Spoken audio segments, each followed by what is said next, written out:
O Faraldo entrou nessa parte do futebol, que era o seu departamento. Foram 40 jogadores contratados desde que o Andrés assumiu, 14 em 2018, 13 em 19, 13 agora em 20. Eu sei que você não participou dos últimos 3 ali, né, que você estava fora, mas eu vou colocar 40, enfim, de maneira geral no seu departamento. Isso dá uma contratação a cada 25 dias. Eu sei que você já disse que acha que não é muito exagerado esse número, mas eu queria de novo fazer que você fizesse essa reflexão, porque a cada 25 dias alguém era abraçado ou por você ou pelo Jorge Calil e era apresentado no CT. Eu acho particularmente um número exagerado. O torcedor, a gente vê muita reclamação nas lives, nos nossos comentários.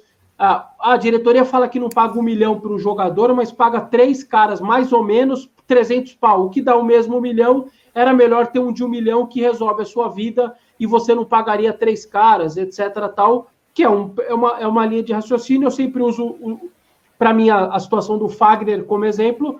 O Fagner é dono da posição há 7 anos, ganha um salário alto, mas há 7 anos um diretor do Corinthians não se preocupa com o lateral direito, porque eu pago um salário bom, o cara está identificado com o meu clube, com a minha torcida, eu não tenho motivo de buscar outro lateral, eu vivo em paz na minha lateral direito, mesmo eu gastando um salário mais alto por mês, é muito melhor do que eu. Só nesse período de 7 anos, o São Paulo deve ter tido uns 14 laterais direitos, deve ter gastado muito mais do que o Corinthians. Só que nas outras posições, o Corinthians está tentando tentativa e erro, e passa a gastar muito.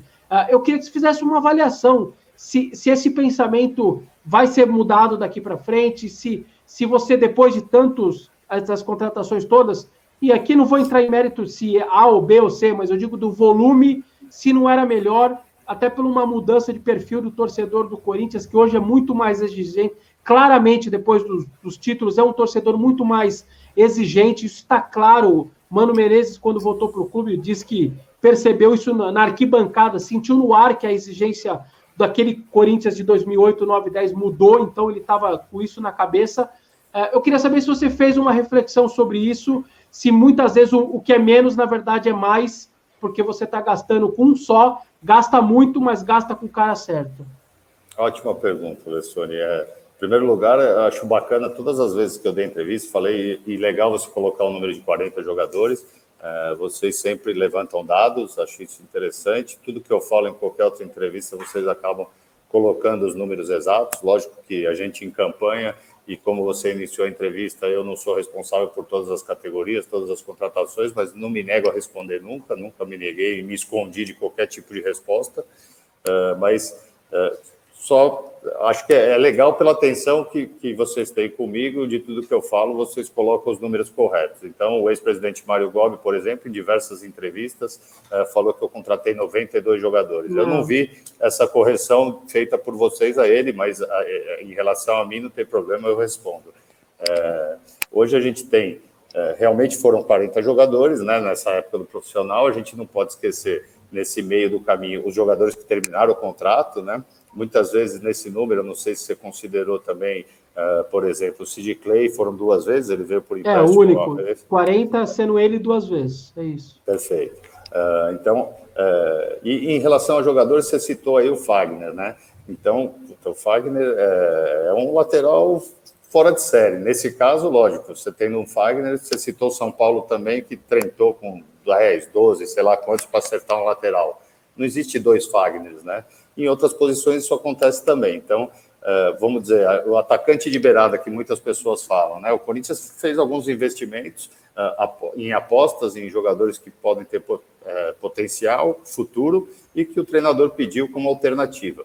Vocês que acompanham diariamente, estudam futebol, sabem que essa posição, por exemplo, é uma posição que falta jogador no mercado, não só no Brasil, mas no mundo também. No início no retorno, por exemplo, vou dar um exemplo aqui, no retorno do Fábio Carilli, em 2019 para o Corinthians, tínhamos 2 opções, que era o Pedro Rocha ou o Everaldo. Escolhemos fazer o negócio do Everaldo. O Pedro Rocha ganhava R$1.300.000, né? Era um empréstimo e teríamos que pagar o salário integral dele. Também hoje não rendeu no Flamengo, não tem feito bons jogos, o salário é absurdo. Se eu tivesse trazido um cara pronto, por exemplo, No caso, o Pedro Rocha, que é um cara que, na época, qualquer um queria dentro do Corinthians. Eu recebia pedidos. E não tivesse dado certo, seria muito pior do que a gente tentar 3, que eu poderia acertar um que é promessa, com valores baixos, e que traria retorno dentro e fora do campo no futuro. Então é difícil, a gente tem que tomar decisões, a gente traz jogadores, não dá para a gente descartar os jogadores que chegaram, por mais que eles não tenham ainda ido muito bem no Corinthians ou rendido o que eles podem. A gente joga 75 partidas por ano, por exemplo. Muitos falam, pô, o Corinthians tem 36 atletas no profissional. Eu vi uma matéria de vocês outro dia. A gente ia para um jogo, não sei qual foi o último jogo que ocorreu isso, sem 13 atletas, né? Muitos com lesão de ligamento cruzado, são 3 de joelho. Temos aí problema de Covid, temos outros problemas. A CBF, inclusive, aumentou para 50 jogadores o número de inscritos no Campeonato Brasileiro por conta disso. Então, e em relação aos atletas, eu entendo o que você coloca, entendo também o que os torcedores colocam, é melhor você gastar mais em um atleta que é certeza, mas nenhum atleta é certeza, ele é certeza depois que ele deu certo. O atleta... Eu entendo, essa sua frase eu entendo, mas você concorda que quando você traz um Gemerson, a sua margem de erro ela é muito menor do que você trazer o Zezinho da esquina, porque o Gemerson, que quase foi para uma Copa do Mundo, ele pode dar errado, o futebol não é uma certeza, mas a sua margem de erro ela é muito pequenininha perto de um cara que é uma aposta, um desconhecido. É esse o ponto que o torcedor às vezes reclama pra gente falar para vocês, entendeu? Não, entendo, mas eu te coloco, é a mesma situação, né? Quantos Gemerson existe? Quantos Gemerson existe que está saindo livre do Mônaco, que o Mônaco ia pagar o salário, uma parte bem grande? Então, aí a gente pode fazer uma aposta. Você não está fazendo um contrato longo, um contrato com salário muito alto.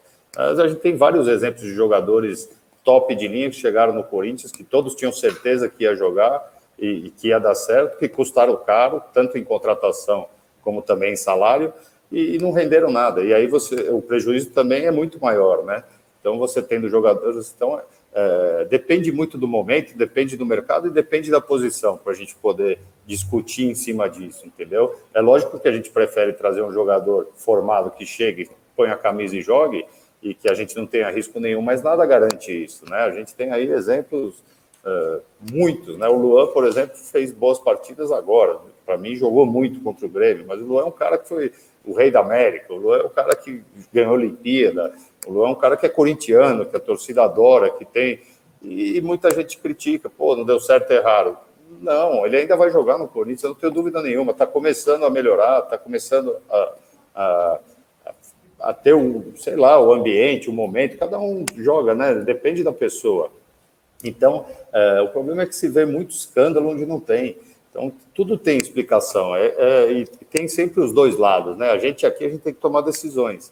Então, muitas vezes a gente acerta e muitas vezes não dá certo o que foi feito. Então, exemplos de jogadores, você pega o Romero, que nem muitos falam hoje, porque devia ter deixado, até eu vi matérias de vocês, por que não deixou o Romero em vez de... Porque o Romero queria ganhar um absurdo de dinheiro, porque o Romero já era jogador do Corinthians, o Romero queria que o Corinthians comprasse ele novamente com os valores pedidos, queria um valor de salário que era inviável para o Corinthians pagar. Então, e ele não queria renovar. Aí, eu entendo o que você diz, aí entra o meu detalhe. Vários atacantes que vieram depois, se você pôr na ponta do lápis, já não deu mais, talvez. É esse o meu ponto, um cara que estaria adaptado, é essa tomada de decisão. Outra coisa que o torcedor, até nesses modelos... Mas só um minutinho, Vessone, só para pegar essa parte sua. Depois que aconteceu, é fácil comentar. É fácil eu falar hoje, olha, se tivesse pago no Romero era melhor, porque nós tentamos 6 caras que não deram certo ainda, né? Falar assim, ontem eu fui questionado sobre o Fecim. Pô, vocês emprestaram o Fecim para o Bahia, fixaram o percentual barato. O Fecim, ninguém nem sabia quem era no Corinthians. E hoje que ele está dando certo, a gente é criticado porque emprestou para ele poder jogar. Muitas vezes a gente é criticado porque empresta, paga parte do salário, é um patrimônio do clube. Então, hoje o Fecim, a torcida está vendo ele no Bahia e está gostando dele, a imprensa também. Mas ele ficou no Corinthians e não jogou. Então, depois do ocorrido, é fácil falar, criticar. Mas a gente está aqui, a gente tem que tomar decisão antes. Se a gente tivesse certeza que eu ia contratar 3, 4, 5, 8, 10 jogadores para uma posição e não ia acertar, lógico que a gente faria um investimento maior no Romero. Mas o Romero também ficou 2 anos sem jogar. Você acompanha o Corinthians diariamente. O Tite, acho que era a época do Tite, não ia nem para banco. Ele chegou com o Mano em 14, na verdade. Então, e depois em 15 também demorou para jogar. A gente sabe do Felipe Zagueiro, você acompanhou lá atrás, quando eu fui diretor a primeira vez. Felipe Zagueiro ficou aí anos, que não, quando estreou ainda fez um gol contra, no outro jogo fez 2 gols contra. Hoje é um dos maiores zagueiros do mundo. Está na seleção, joga no Atlético de Madrid. Então, essas coisas acontecem no futebol. O jogador formado, pronto, vamos dizer assim, que ganhou muitos títulos por aí, não significa que ele vai chegar aqui e vai jogar também. Essa certeza não se tem, entendeu? Então, por isso, muitas vezes, você deixa de fazer um negócio que no momento não é bom para o clube, foi o caso do Romero. A gente tem que cuidar o que é bom ou não para o clube. Não era bom negócio e a postura também não foi correta de enrolar. Ele enrolou quase um ano. O André, sempre se ouvir ele falar despacito, despacito, ele não queria renovar. Então, depois que ele não ficou, que os valores pedidos eram absurdos, não era um bom negócio para o Corinthians, não era certo o Corinthians renovar, ainda mais da forma que ele conduziu. E aí o Corinthians tentou trazer atletas sempre com pedido do treinador, isso é bom que fique claro, o Corinthians não contrata jogador sem ser uma necessidade na posição ou uma oportunidade, mas tudo passando pelo treinador primeiro. Os que vieram com indicação do treinador que estava no Corinthians, pelas características, e aí a diretoria cabe avaliar se vale a pena trazer. A palavra final é da diretoria, é do presidente. Isso tem que ser sempre.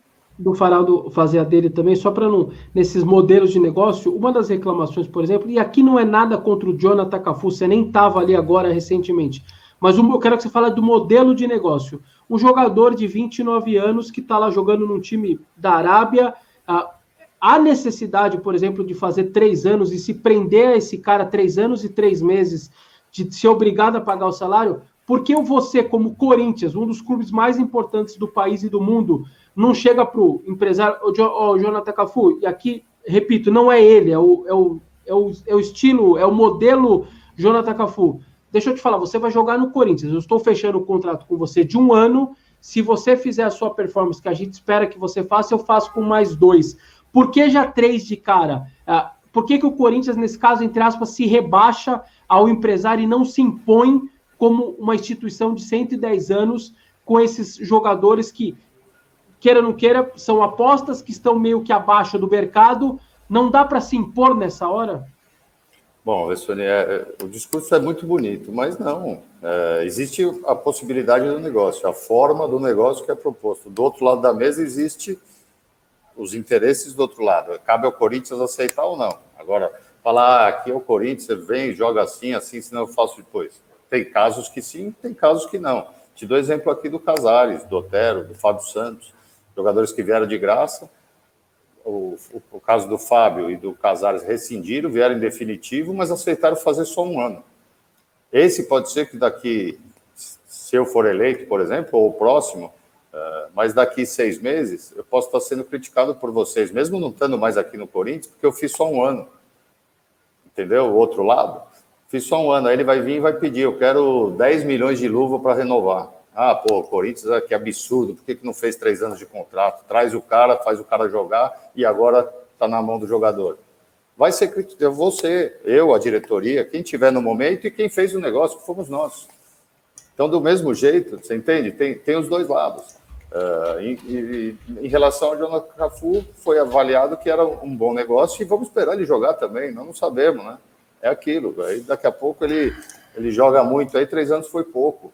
Então é difícil, a gente tem que negociar, a gente tem que conversar, a gente tem que fazer as coisas, o que é melhor para o clube e do nosso entendimento, né? De quem está ali no momento e no momento. E sem esquecer que existe do outro lado a outra parte, né? No caso do Jonathan Cafu, que você citou, ele tem um valor de mercado, não sei qual é hoje, mas ele saiu livre de um clube e fez 3 anos de contrato, e pelo que eu sei, sem luva, sem comissão, sem nada. Então, foi uma possibilidade de negócio que foi entendido que poderia nos ajudar, e por isso foram feitos 3 anos. Se você colocar isso, você citou aí, acho que 9 milhões, né, os 3 anos, isso em euros hoje é 1,5 milhão de euros. Se ele for bem, isso ficou muito barato, por exemplo. Então, depende muito do rendimento. E como eu te disse, tem o outro lado da moeda, né? O Casares daqui mais 6 meses, 7, aí, que foi um contrato de 10 meses. Se ele for bem, nós vamos ser criticados porque não fizemos 3 anos. E eu não sei a idade dele exata agora também, mas deve estar perto aí dos 30 também. 29, eu acho. Então seria a mesma situação, entendeu? É que ele está indo bem.